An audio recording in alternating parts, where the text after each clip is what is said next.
Shalom, perkenalkan nama saya Servin Lembang, NPM 2040402060, Lokal B Ekonomi Pembangunan. Kali ini saya akan menjelaskan tentang diskriminasi harga. Diskriminasi harga adalah tindakan penjualan dalam menjual barang yang sama di bawah pengawasan produksi yang sama dengan harga berbeda kepada pembeli yang berbeda. Diskriminasi harga mengacu pada pengenaan harga berbeda untuk produk atau jasa yang sama kepada kelompok pelanggan yang berbeda atau dalam pasar yang berbeda. Diskriminasi harga internasional disebut dumping. Dalam dumping, kurang elastis dibanding di luar negeri. Produsen menjual suatu komoditas lebih mahal di dalam negeri, hanya kurva permintaan pasarnya. Menurut William A.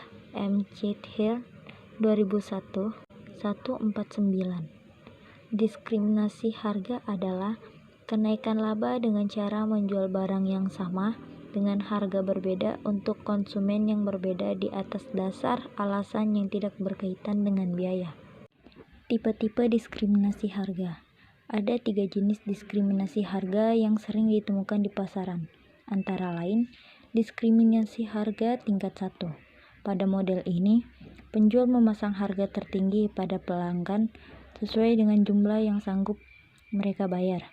Diskriminasi harga tingkat 2. Dalam tipe diskriminasi harga ini, pelanggan dikenai biaya yang berbeda, tergantung pada kuantitas tersebut. Diskriminasi harga tingkat 3.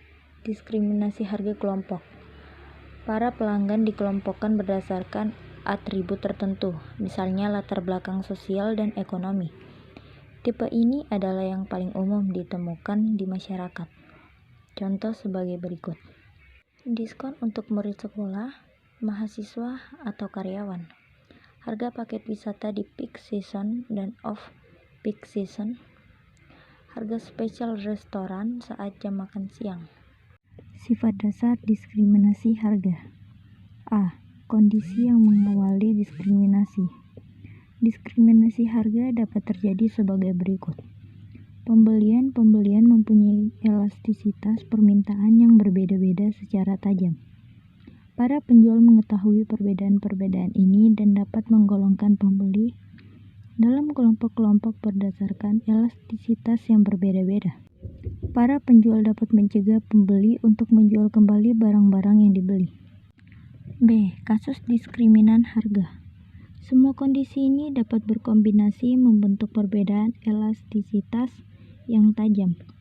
Perbedaan-perbedaan tersebut dapat stabil dan berlangsung lama atau berubah dengan cepat. Contoh, variasi-variasi yang stabil ditemukan dalam permintaan terhadap listrik dalam waktu harian, mingguan, atau musiman. Variasi-variasi elastisitas yang tidak stabil terdapat dalam permintaan pakaian atau mainan. C. Tipe-tipe diskriminasi harga.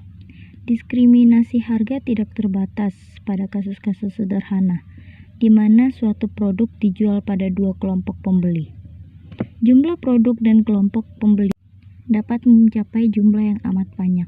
Produk-produk tersebut mungkin merupakan bagian dari full line.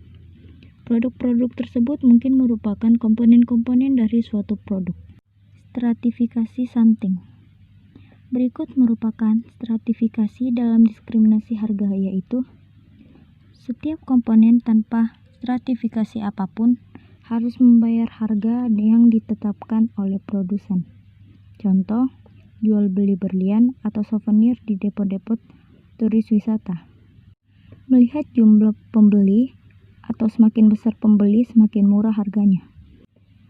Contoh, barang-barang elektronik atau pembelian partai besar di pasar.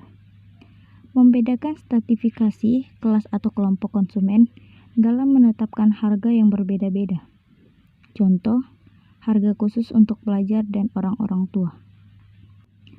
Adapun manfaat dari diskriminasi harga dalam pasar monopoli. Memperoleh bagian dari surplus konsumen yang sesungguhnya akan diperoleh pembeli pada keadaan-keadaan tersebut. Pembeli yang berbeda mau membayar jumlah-jumlah yang berbeda untuk komoditi yang sama. Seorang pembeli mau membayar jumlah yang berbeda untuk barang yang berbeda dari komoditi yang sama. Output dalam diskriminasi harga akan lebih tinggi daripada tidak melakukan diskriminasi harga. Dalam melakukan tingkat keluaran tertentu, sistem diskriminasi harga yang paling menguntungkan akan memberikan pendapatan total lebih tinggi bagi perusahaan daripada tidak melakukan diskriminasi harga yang hanya memaksimalkan laba. Dapat memperluas pembeli, dapat menekan biaya kos per unit untuk menghasilkan output. Adapun keuntungan diskriminasi harga yaitu keuntungan diskriminasi harga, peningkatan layanan konsumen, memberikan keuntungan pada konsumen, mengelola permintaan konsumen, dan kerugian diskriminasi harga. Harga terlalu tinggi untuk beberapa orang, surplus konsumen menurun, ketidakadilan bagi konsumen, biaya administratif.